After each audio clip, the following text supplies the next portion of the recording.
there comes a time la khona kumele uyidele. Bayidela abafundi bakhe, babe abadobo fish bayidela, abanye babeqoqa intela i-tax bayidela, beza balandela yena ngokuphelele, bakholwa kuye ngokuphelele. There comes a time nathi kufanele sizidele size kuye sikholwe kuye. Uthi ofuna ukulandela yena kumele ayidele.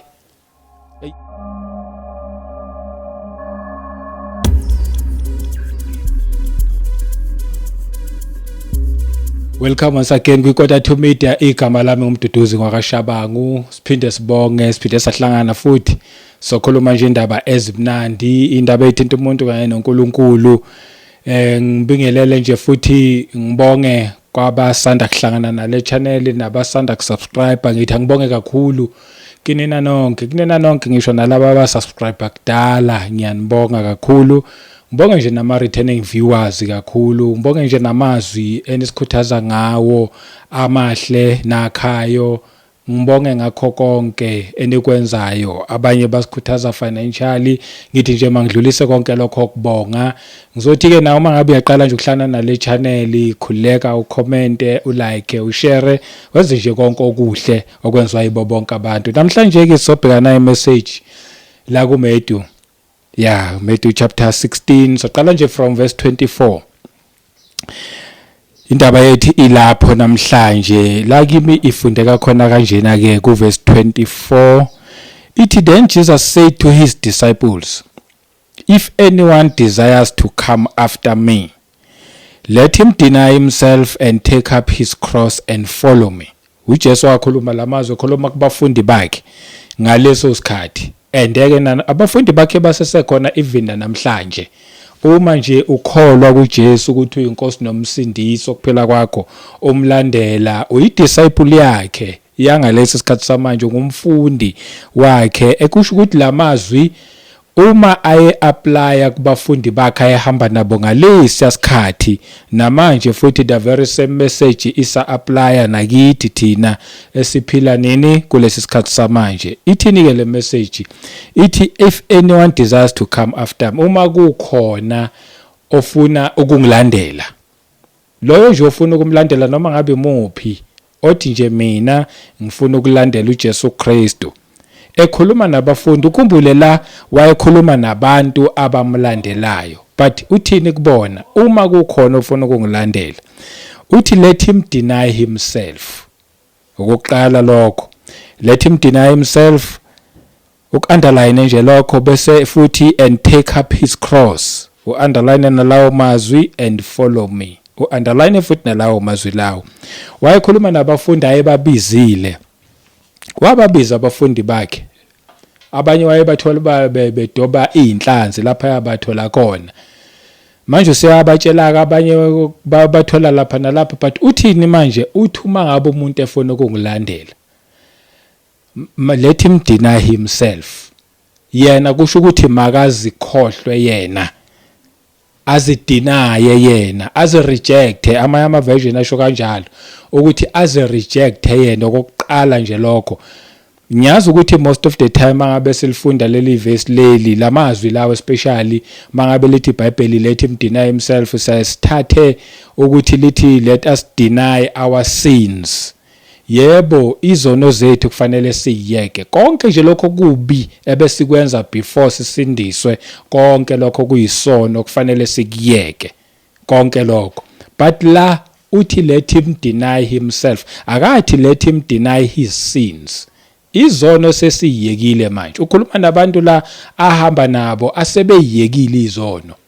Yebo, ngoba umuntu ngeke azaphelele completely esaphila emhlabeni, ngoba umuntu waba perfect uyedwa nguJesu Kristu kuphela.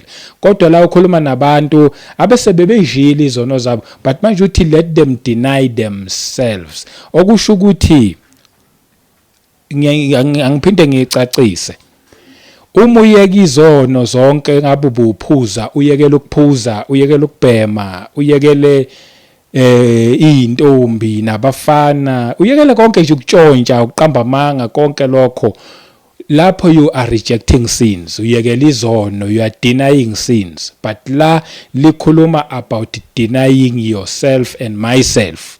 ukuthi siziyekelele kushuthi like thina umuntu makazidele ukuyidela ke nokuthi to deny yourself kusho ukuthi uba umuntu ophenduka kube sengazathi wena kwabanye abantu ungaphenduka ube umuntu ongathi awusaphili ngoba manje you are denying yourself.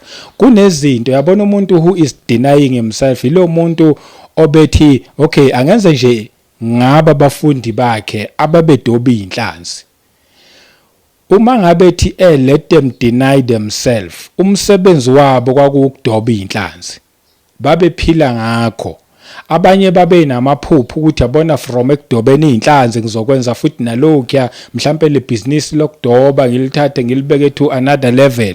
Uthi ke manje uJesu Kristu ofuna ukungilandela makazidele kusho ukuthi even nama plans wena obuwacabanga abe mahle ubucabangela ikusasa unezinto ezithile ngokuthi yabona nje mangabe ngisuka from this point ngiyakuleya point leya ngiyazi ukuthi ngizothi mangifika lapha impela hayi ngiyobe sengikwelinye izinga. Uthi uJesu Kristu ofuna ukungilandela makazidele.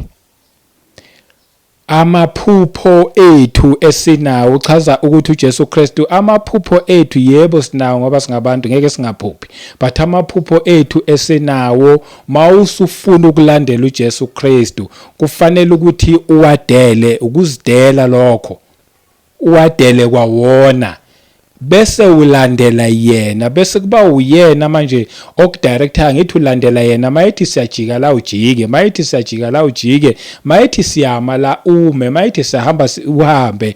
You are denying yourself manje usulalela yena usuwenza yena andeke manje lokho kukubiza ukuthi umuntu omunye okubukela eceleni okubukela njengalapha ekudeni akubheke njengomuntu ongazathi la ekhanda lakho ngathi ayisathathi kahle ngazathi kunento ethile la kuwena esikulahlekele ngoba manje kunezinto ezithile mhlawumbe ubune business lokudoba fish njengabo nje abafundi bakhe kodwa manje wena usuliyekile because you've decided to deny yourself and follow Jesus Christ.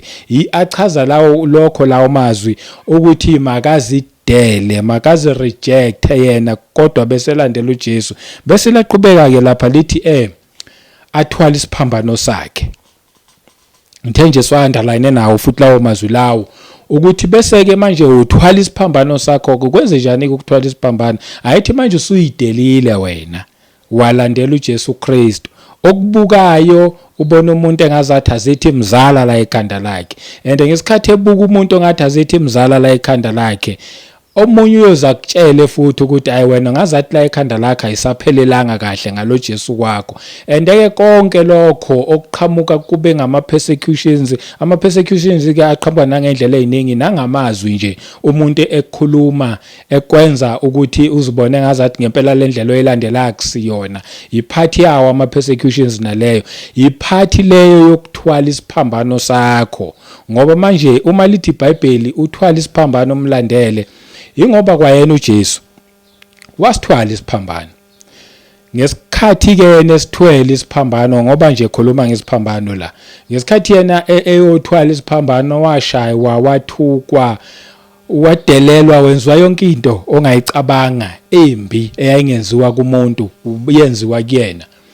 Wathi uma ngabe eseshayiwe futhi esekhathele nababemshaya nabo sekhathele kwabona bamnikeza isiphambano bathi nasi isiphambano sithwale ke manje siyokubethela kulesi siphambano ozosithwala wena and leso siphambano wasithwala and kwakunzima ngoba ehambe ewa endleleni asithwale lesi siphambano endleleni aphinde awe kwakunzima kukhona nje ababeyishayela nje beyikhahlelela bethi awukuprofesaye nje ukuthi usushaye ubani ngempama bezenzela nje bemthuka benza yonke into kodwa lokho esithwala lesiphambano kunzima apha until endleleni wazwahlangana nomunye kwathi hayi awumncedise ukuthwala lesi siphambano and loyo wamncedisa ukuthwala lesi siphambano bahamba naye wamthwalisa up to a certain point la ukuthi khona wathi hayi manje sekuwena usuyoqhubeka ke manje ngalesiphambano lasa uSimiyoni owathwalisa uJesu isiphambano wazwafika lapha bethelwa khona kuleso siphambano leso uma ungakusithatha usibhekisise lesi siphambano kwakuyisiphambano sangempela ayesithwele esasithathwe from esihlahleni ekukhandwe icross le abethelwa kuyona. Kodwa futhi kukhona isiphambano esispiritual ayesithwele futhi uJesu Kristu esasingabonwa kabantu, esasidinga ukuthi sibonwe abantu abambulelwe because kwakuyisiphambano sikamoya, ngoba yonke lento eyayenzeka physically iyayenzeka futhi na spiritually. Ingakho waze wathi le cup uma ngabe ku possible baba ngicela ukuthi uyisuse kumina because kunezinto ezazenzeka spiritual. Wayebuka ububi bezinto ezisazomehlela emveni kokuba esethwale lezi izono zethu, emveni kokuba njengoba nje wayesendleleni yokuyothwala isiphambano ethi uma ngabe ku possible nale cup ngicela uyisuse. Kwakwenzeka nje bekubuka abantu but kunezinto ezazenzeka spiritually ngaleso sikhathi leso, and spiritually owayemsiza lapho kwakungubaba uNkulunkulu because wayengakaze wamlahla, wayelokhu ehambe naye. Uyashaywa nje wenziwa zonke lezi zinto ubaba lokhu khona unaye sonke leso sikhathi leso, kwaze kwafika la khona ke manje ubaba esemshiya khona esebetheliwe esiphambanweni. Uzuyasho uJesu uthi Nkulunkulu wami ungishiyeleni, kulapha amshiya khona, but all along wayelokhe naye, elokhe ehamba naye emsiza kuyona yonke indlela. Ngifuna ukuthini mina? Ngifuna ukuthi ke njengoba ngikhuluma ngoJesu owathwala isiphambano sobunzima, ngizothi nami nawe sinesiphambano sethu okufanele sisithwale, okungenzeka futhi abantu bangaboni lobo bunzima, but spiritually kuzoba nezimpi ozobhekana nazo the minute nje wena uthi ufuna ukulandela uJesu Kristu, uthi ufuna ukukholwa kuJesu Kristu. Mhlambe nje ngeke ngikhulumele, yabona nje that day wathi wena uyakholwa ukuthi uJesu inkosi nomsindisi wokuphila kwakho, impi yakho yaqala ngalelo langa. Thina sazi ukuthi uma ngabe ususindisiwe nje hayi zonke izinto sesizoza nje zibe mnandi nje, kube buthelelele nje kube mnandi because manje ususindisiwe unoJesu Kristu.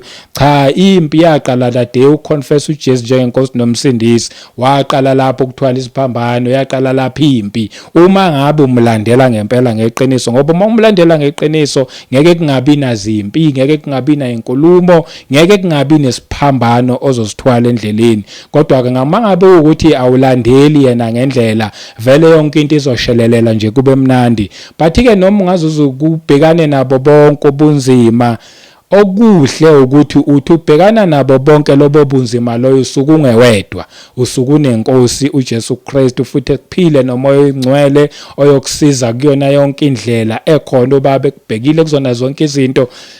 Usuku ungewedwa futhi nje usuke usempini, njengoba ngithi yaqala lapha impi, usuke usempini enqotshiwe. Nabo nje ubumnandi bokukholwa kuJesu Kristu ukuthi noma iqala lempi, ngoba umubi yena uyazi ukuthi wanqotshwa, kodwa manje uhlale nehope yokuthi wena ke oconfess uJesu njengenkosi nomsindisi, mhlambe wena wazi ukuthi lempi iseyanqotshwa, so yena njalo uhlale ethatha ama chance okuthini, ukuthi ke manje uma ngaba unalo ulwazi oluphelele kungenzeka akunqobe omubi. Hayi ukuthi uzokunqoba ngoba ngempela enamandla kokunqoba, uzokunqoba uma kwenzakalile wakunqoba, ngoba mina nawe singazange saba nolwazi oluphelele ukuthi lempi iseyanqotshwa. uJesu Kristu wasinqobela yona. Mawunalo lolo lwazi oluphelele uvela ugijimela ezwini, ukhothe izwi noma ngabe ubhekana nanoma ngabe isiphi isimo, khothi izwi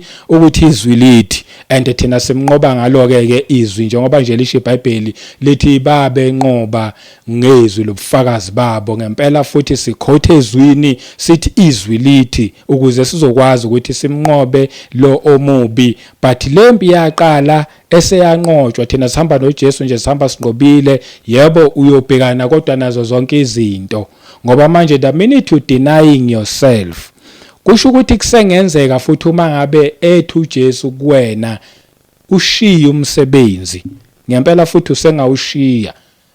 Uma ngabe you are willing to follow him, you will deny yourself. Makumele ushiye nomsebenzi, ushiye omuhle futhi, mhlambe futhi okubhadala kahle, mhlambe ibhizinisi elithile athi liyeke manje sengifuna ulandele mina, and ngempela uyokuyeka lokho. Yingakho lithi lelizwi kufanele uzidele wena, ungasabi nezinto zakho kodwa manje usulandela yena. And ngesikhathi wenza konke lokho ushiya lowo msebenzi loyo uthi manje sengilandela uJesu Kristu, ilokho afuna ngikwenze, bazokuthuka abanye, bazothi uyisilima, bazothi uyisiphukuphuku, bayokubiza ngazo zonke izinto, and usazohamba ubhekane nezinhlupheko endleleni bese bekukhumbuza ukuthi engani phela wena waye kumsebenzi. Laleli sona siphambano sakho leso, kungesikhona lokho kuphela yokuthukwe nje nanokuthi nje wena ufakaza ngoJesu ukuthi abantu mabathatha uJesu oyinkosi nomsindisi okuphila kwabo.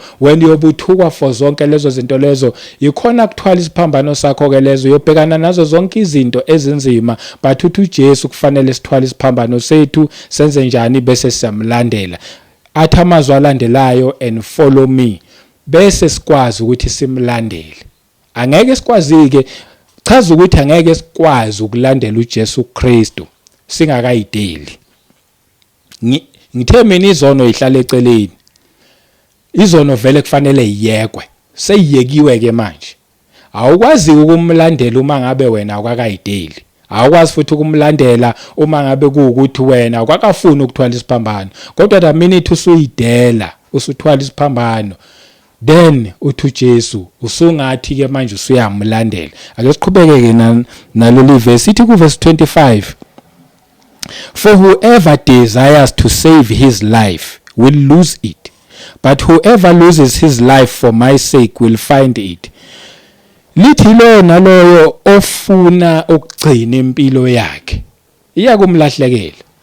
Bakhona abantu abafunayo ukugcina impilo yakhe, athi umuntu izingane zami manje mase ngilandela uJesu Kristu sengiyikhohlwa mina, sengiyidela mina, izingane zami ke, umndeni wami ke, abazali bami ke, unkosikazi wami ke, umkhwenyana wakwami ke. Yabona uthi loyo ofuna ukusave impilo yakhe, uthi uJesu yakumlahlekela. Kodwa loyo oluza impilo yakhe ngenxa kaJesu Kristu, uthi uyena ko yokuthola ukuphila. And lawa nje ngamazwi siyawazi ukuthi nje asikaka wa apply empilweni zethu ngendlela lelizwe likhuluma ngakona. Iningi lethu sithi siyamlandela uJesu Kristu kodwa uma ungakubhekisise asikakayideli. Kunezinto okungathi makuthiwa zidele kuzona ziyeke, thwala isiphambano. Abaningi abakafuni ukuzidela, abakafuni ukusithwala isiphambano bamlandele. Ubona ngani abantu babhizi bazama ngakho konke okusemandleni abo ukusave impilo zabo, and uthi uJesu Kristu loyo ofuna ukusave impilo yakhe yakumlahlekela. Kodwa ulahlekelwa ukuphila kwakhe ngenxa yami, ngenxa kaJesu, uyokuthola ukuphila kwakhe.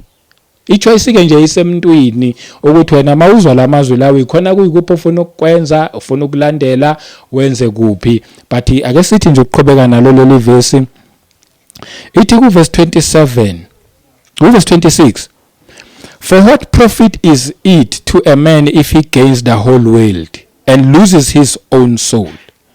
Or what will a man give in exchange for his soul?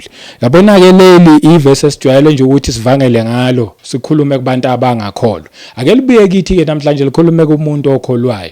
Kunabantu nje abalandela uJesu, abathi siyakholwa kuJesu kodwa basafuna ukuzuza izwe lonke. Bakhona. Ubona ngani ukuthi basafuna ukuzuza izwe lonke? Ubona ngezinto abalokhu bethenjiswa zona, kuthiwa bayibambe emoyeni, bamba nalokho emoyeni, kuthiwa nakho yabamba lapha yana. Uyabona nje abantu futhi bayawathanda nalawo mabandla ezinto ezibanjwayo, ezibambekayo, la kushunyelwa khona ngezinto ezibambe, izinto zasezweni. Yabona nje ezimnandi nje zasezweni. Lithi lelizwi leli ke manje kuyokusiza ngani ukuzuza izwe lonke?